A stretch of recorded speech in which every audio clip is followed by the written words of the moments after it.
इस वक्त दोस्तों बड़ी खबर निकलकर सामने आ रही है बिसुंगढ़ से। बिसुंगढ़ विधानसभा क्षेत्र के अंतर्गत एक गांव पड़ता है कुसुम्भा।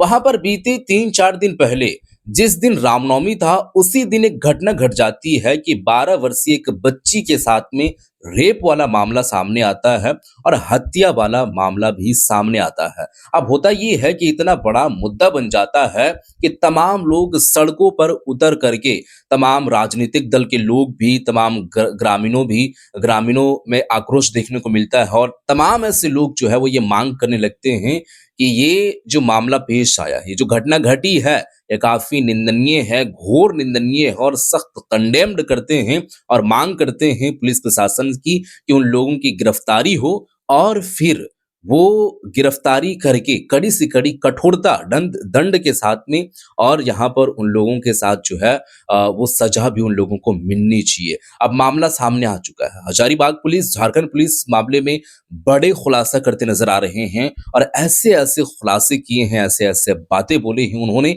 जो सुन करके आप भी अचंभे में पड़ जाएँगे और आपके भी रोंगटे खड़े हो जाएँगे। जी हाँ दोस्तों, कुछ ऐसे-ऐसे उन्होंने राज खोले हैं, बातें, मतलब कौन-कौन ऐसे लोग थे जो संलिप्त में पाए गए हैं, कितने लोग ये सब सारी जो प्रक्रिया देखने को मिला है, ये कितने लोग शामिल थे, क्या मामला पेश आया था, पुलिस प्रशासन की इस पर बयान सामने आ चुकी है और गिरफ्तारी भी उन लोगों की हो चुकी है।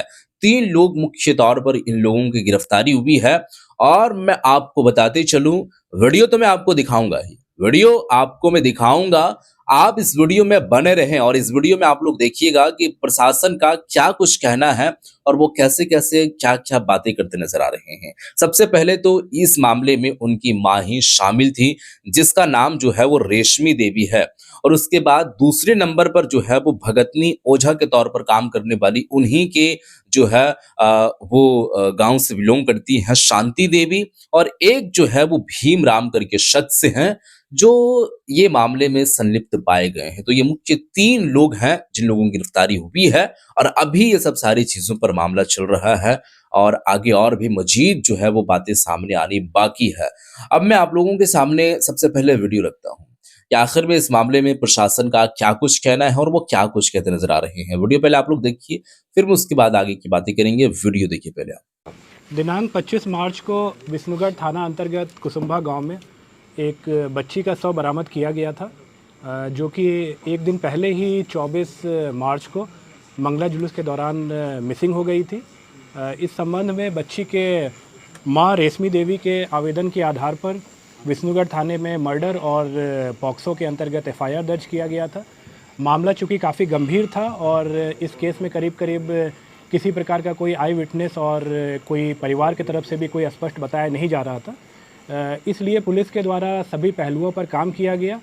विभिन्न प्रकार के टेक्निकल एविडेंसेस पे काम किया गया, कई प्रकार के फॉरेंसिक एविडेंसेस कलेक्ट किए गए, कई लोगों से पूछताछ किया गया जो कि किसी न किसी रूप में हमें कोई इन्फॉर्मेशन दे सकते थे, सभी से पूछताछ किया गया। अंततः पुलिस के द्वारा इस घटना में सम्मिलित 3 व्यक्तियों को आइडेंटिफाई किया गया और मर्डर कब और कैसे हुआ ये हम लोग अनुसंधान के दौरान पता कर पाए।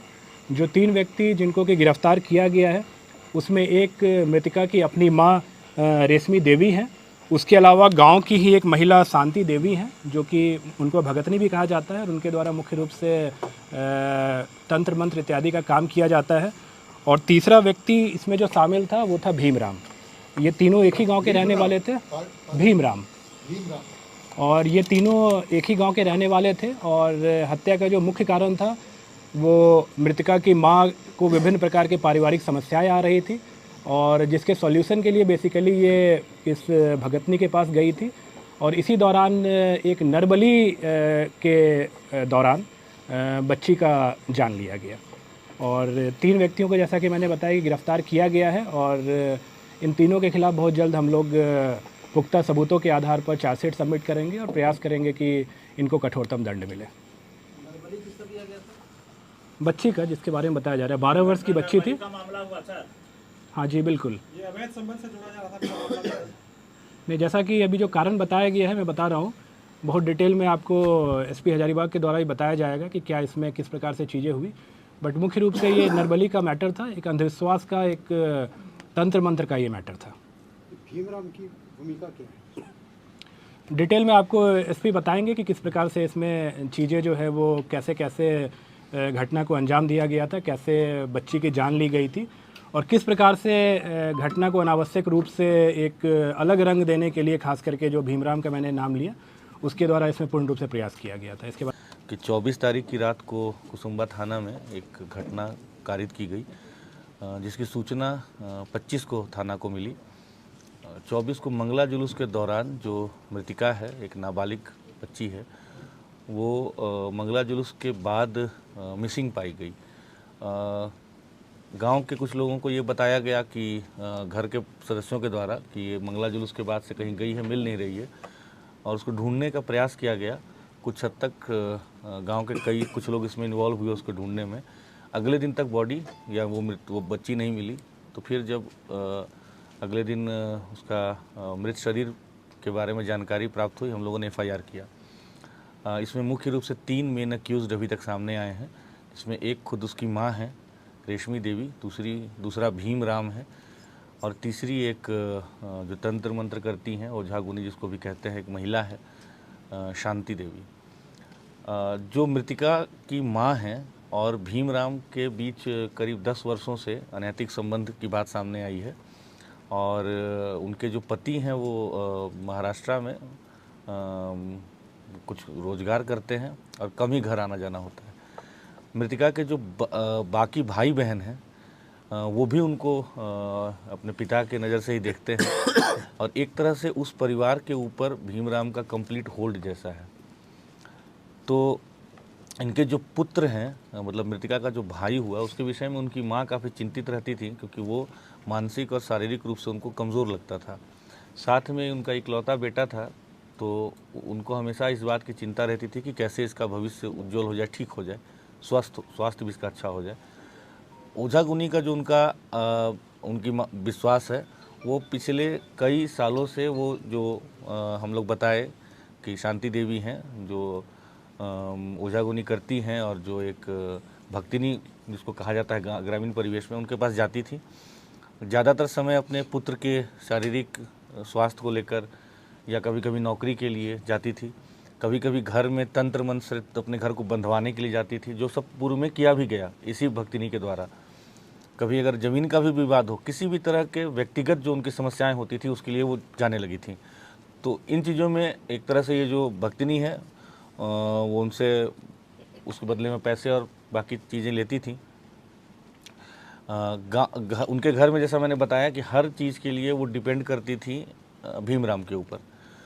तो घटना के दिन भी जब ये अपनी मृतिका के साथ, छोटी बच्ची के साथ और भीमराम के साथ उनके घर गई, वो भक्तिनी के घर गई, तो उनके घर में एक छोटा सा, जिसको वो मंदिर कह रहे हैं, उसको धरती माता मंदिर या मनसा देवी मंदिर भी कहा जा रहा है, तो उस मंदिर में इनको बुलाया गया। हालांकि माँ बेटी दोनों दरवाजे से गई, लेकिन जो भीमराम था उसके विषय में बता रहे हैं कि वो पीछे का जो छोटा सा बाउंड्री होता है, उसको कूद करके छुप करके आया। और उस समय पहले भक्तिनी के द्वारा बताया गया कि इसके ऊपर देवास आया हुआ है, मतलब माता आई हुई, जिसको हम लोग ग्रामीण बोलचाल में कहते हैं, और उसको टिकाव करके कुछ अपना मंत्र का वो ढोंग करके और छोड़ दी। बच्ची वापस से आकर के और जो मंगला जुलूस था उसमें पार्टिसिपेट करने लगी, और भक्तिनी के द्वारा बताया गया कि आप दोबारा से आइए, इसको लेके अच्छे मुहूर्त वगैरह के बारे में बताते हुए कि 9:30 बजे के 9 बजे के आसपास के बाद आना है। जब दोबारा से गए तो, और साथ में ये भी बताया गया कि जो हम आज करेंगे, इसका इलाज करेंगे, जो बलि हम देंगे, उसमें हमको एक मेल पुरुष का ज़रूरत पड़ेगा। तो मृतिका की माँ इस काम के लिए भीमराम को दोबारा अपने साथ लेके गई, और मृतिका को भी लेके गई। उसको, बच्ची को पहले बताया गया कि उसको वहाँ बिठा करके वो मंदिर में, जो छोटा सा है, उसको मंदिर तो कहा जा रहा है जो भी, तो वहाँ पे बिठा करके उसको पूजा वूजा किया गया, टीका उका कुछ किया गया।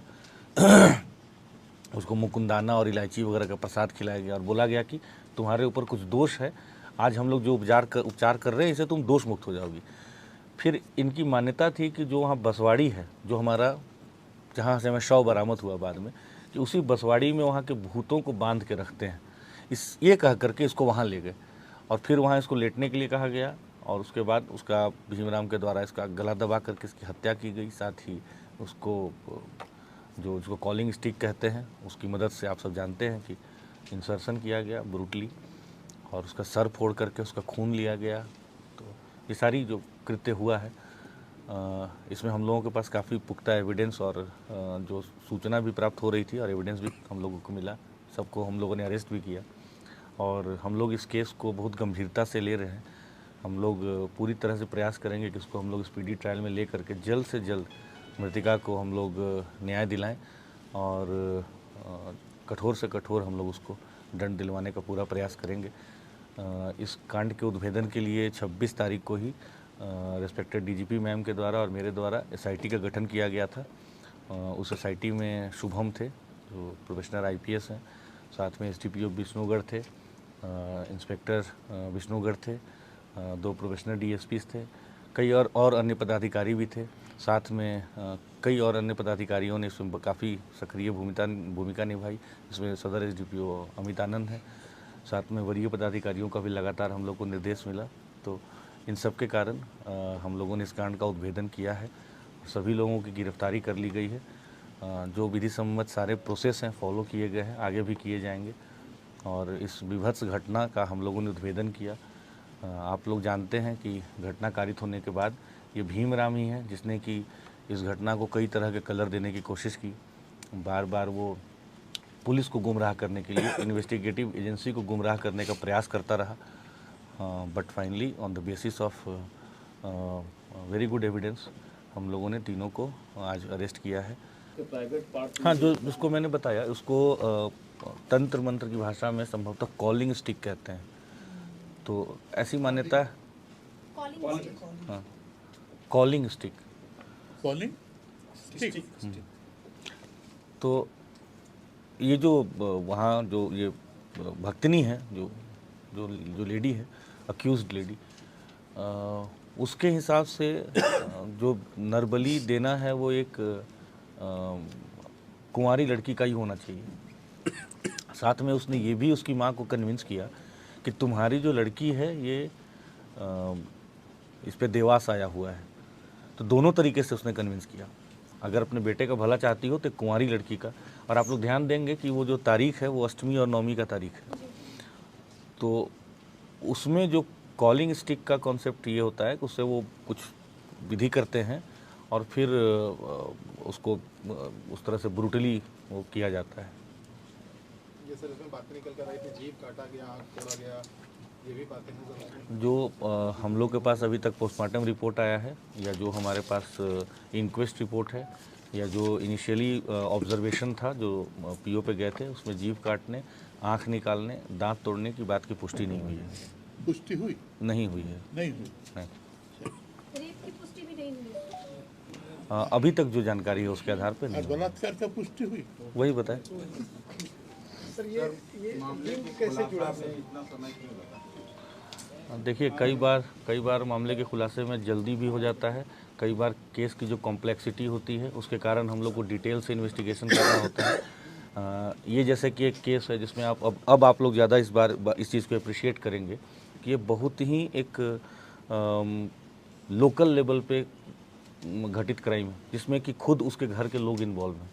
ऐसे में एविडेंस कलेक्शन और थोड़ा मुश्किल हो जाता है, पहली बात। दूसरी बात कि बिना पुख्ता एविडेंस के आप ऐसे लोगों पे पहले शक भी नहीं कर सकते हो, अरेस्ट की बात तो दूर है। तो मुझे ये नहीं लगता है कि इसमें बहुत ज़्यादा समय लगा। तो हमारी टीम लगातार प्रयास कर रही थी। घटना कारित होने के बाद एक तरह से पूरी हजारीबाग पुलिस जो थी वो वैसे भी रामनवमी का त्यौहार था और विधि व्यवस्था की भी में भी लगी थी, साथ में अनुसंधान भी करती रही। तो मुझे लगता है कि ये कहना कि बहुत अधिक समय इसमें लग गया है, कई घटनाओं में के उद्भेदन 24 घंटे में हो जाते हैं और कभी कभी समय भी लगता है। सर मृतिका की बहन भी थी सर, तो वो नहीं थी उसके घर में थी, मृतिका की बहन घर में थी। देखिए, मैं बहुत ज़्यादा डिटेल आप लोगों के सामने रिवील नहीं कर पाऊंगा जो अनुसंधान से संबंधित है, बट वो घर में ही थी। कितना दिन में चार्जशीट दीजिएगा एसपी साहब? इस बारे में चार्जशीट कितना दिन में दीजिएगा? बहुत जल्दी दे देंगे। कहा जाए सर कि बेटे की सर, जिंदगी समय। बचाने के लिए बेटी की बलि दी गई, तो कैसे देखा जा सकता है? अब शब्दों का चयन तो हमसे बेहतर आप लोग करना जानते हैं। उनका कोई राजनीतिक संबंध भी है क्या? अभी उनको बताया कि इस विषय में तो आप लोग हम अच्छा, इस तरह की कुव्यवस्था व्यवस्था के विषय में अभी भी जो व्याप्त है, क्या बोलेंगे? देखिए, इसके आप लोग अवगत हैं कि हम लोगों ने मैंने अपने एसपी यहाँ एज एसपी हजारीबाग ज्वाइन करने के बाद एक इस विषय में काफ़ी बड़ा अवेयरनेस कैंपेन किया था बरही में। आई एम श्योर कि बहुत सारे लोग उसमें पार्टिसिपेट भी किए थे, आप लोग को याद भी होगा। उसके बाद से बरही में ऐसी कोई घटना सामने नहीं आई है। उस समय मैंने बरही को इसलिए चुना था क्योंकि उससे पहले जो घटना वो बरही में ही कारित हुई थी। बट अब डेफिनेटली हम लोग अवेयरनेस कैंपेन करेंगे उस सारे एरिया में जहाँ जहाँ इस बार इस ऐसी घटना कारित होने की संभावना भी है। और ये इसमें जागरूकता एक इसका पार्ट है। दूसरा है कि अगर ऐसा होता है तो ऐसे लोगों को हम लोग इनके विरुद्ध सख्त एक्शन लें और कठोर से कठोर इनके खिलाफ हम लोग कार्रवाई करें। दोनों हम लोग करेंगे।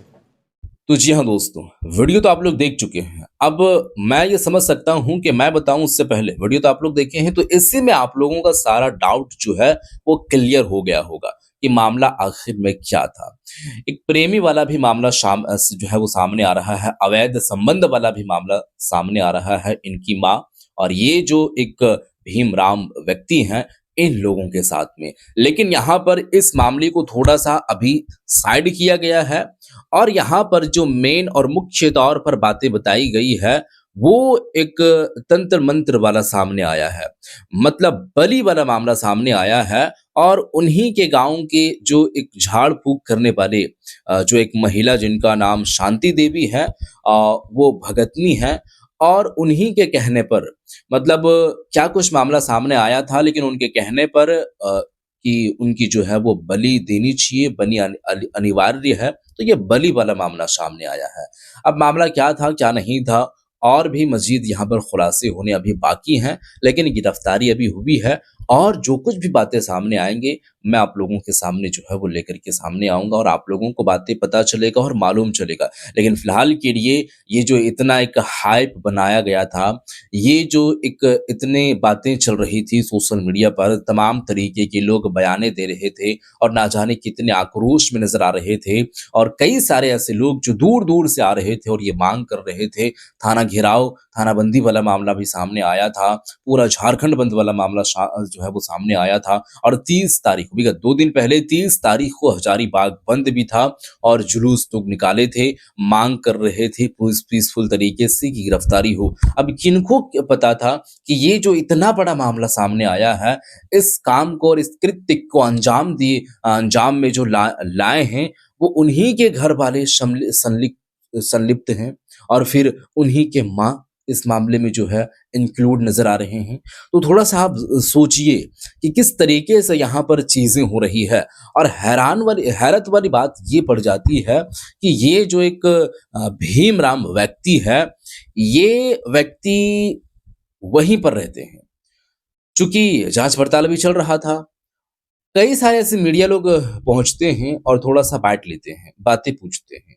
वो व्यक्ति ऑन रिकॉर्ड, ऑन कैमरा वहां पर ये बयान देते हैं, काफी निंदनीय मामला है।